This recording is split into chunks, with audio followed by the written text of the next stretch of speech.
गौरी, तो जिस तरह की बातें सुप्रीम कोर्ट ने कही है, चाहे वो एबीसी की बात हो, चाहे उनके स्टरलाइजेशन की बात हो, चाहे वो 24 घंटे निगरानी की बात हो, बहुत कुछ है।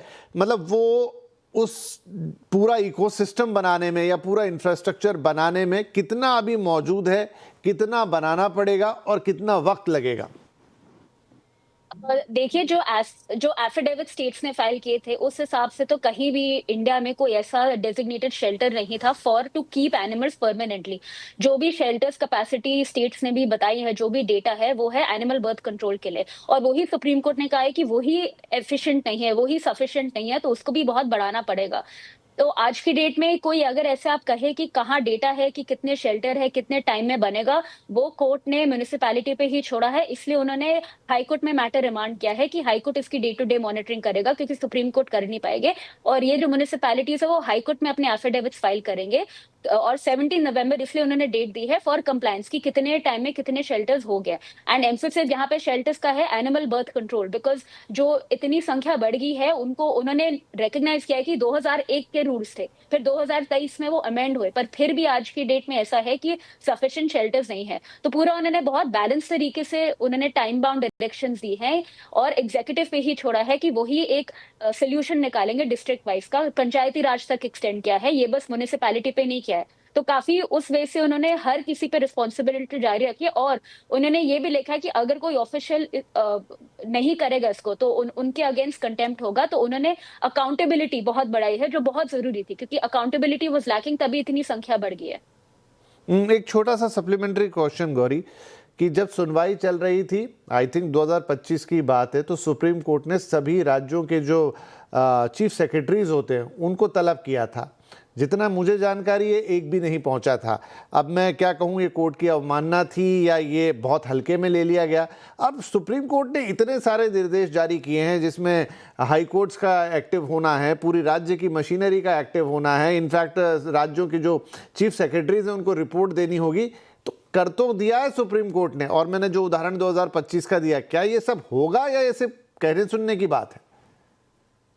हमारी तो होप है कि होगा, क्योंकि अगर सुप्रीम कोर्ट के ऑर्डर में कैटेगरिकली लिखा है कि अगर ये ऑफिशियल्स नहीं कर पाएंगे और एफिडेविट में उनको नॉन कंप्लायंस देखा, तो उनके against contempt of court action होगा। आपने जैसे कहा, सारे चीफ सेक्रेटरीज को कोर्ट में बुलाया था, पर कोई भी आया नहीं।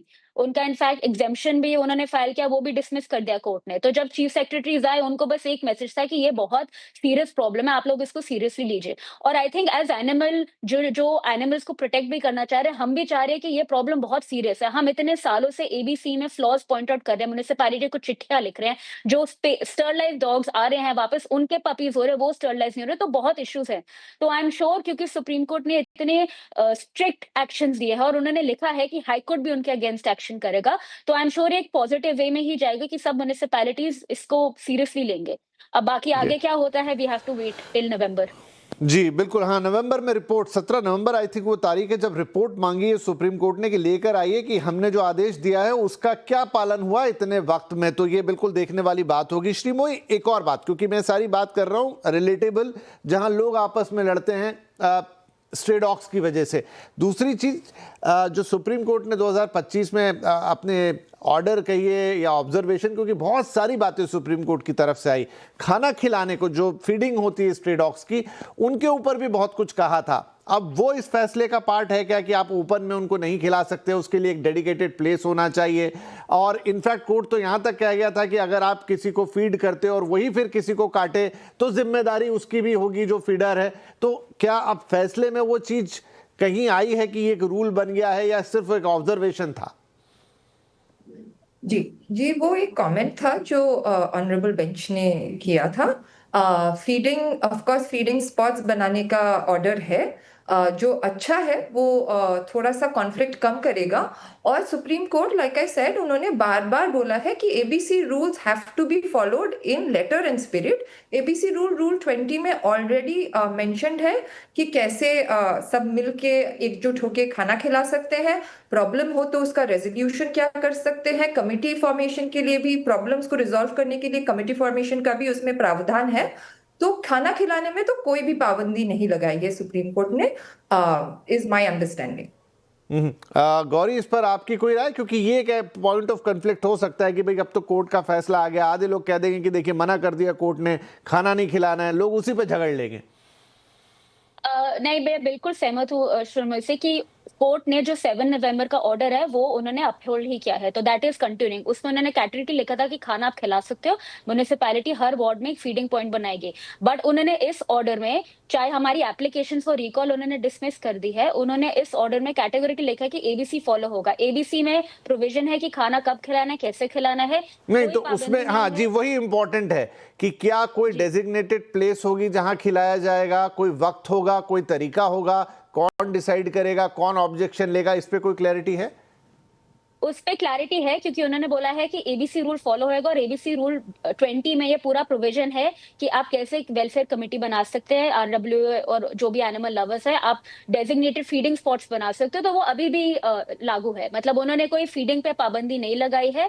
ऑफ कोर्स उन्होंने लिखा है कि जिसको खाना खिलाना है वो म्युनिसिपैलिटी को चिट्ठी लिखेगा, एवरी वार्ड में फीडिंग स्पॉट बनेगा, पर उसके अलावा भी अगर नहीं है तो ये इंटरप्रिटेशन है। ऑफ कोर्स कोर्ट ने कैटेगोरिकली नहीं कहा है, पर क्योंकि कोर्ट ने कहा है कि ABC has to be followed in letter and spirit, ABC में प्रोविजन है, उन्होंने खाने की कोई पाबंदी नहीं लगाई है, और अगर कोई खाना भी खिलाएगा किसी पे कोई फाइन या कुछ नहीं होगा, ऐसा ठीक उन्होंने है। कुछ नहीं कहा है। तो वो डेजिग्नेटेड observation प्लेस थी होनी चाहिए जो मिलके डिसाइड की जाएगी, लेकिन बावजूद उसके अगर कोई खाना खिला रहा है तो वो कोई अपराध नहीं हो जाएगा, उसके लिए रूल्स और एबीसी रूल्स को फॉलो करके देखना होगा, राइट? श्रीमोई, एक और चीज कि जब लेकर जाएंगे म्युनिसिपैलिटी या एबीसी के अंदर बर्थ कंट्रोल राइट या उनका स्टरलाइजेशन होगा, तो वापस से लाकर छोड़ना है, सिलेक्टिव कैटेगरी के डॉग्स को छोड़ना है, या सबको किसी शेल्टर होम में भेजना है? इस पर क्या क्लैरिटी है? जी, मैं एक कंटिन्यू करना चाहूंगी आपके प्रीवियस क्वेश्चन में। ये कैटेगोरिकली सुप्रीम कोर्ट के ऑर्डर में और एबीसी रूल्स में लिखा हुआ है कि खाना जो फीडिंग स्पॉट है वो डिसाइड होगा according to the population and territory of the dog and in consultation with care givers.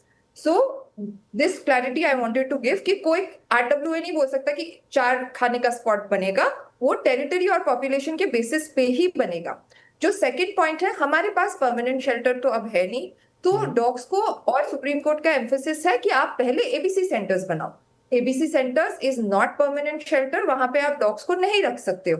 तो अब जो भी डॉग स्टेरिलाइजेशन के लिए जाएगी, ये दोनों डिफरेंट चीजें हैं, वो अपने लोकेलिटी में अकॉर्डिंग टू द रूल्स वापस ही आनी है।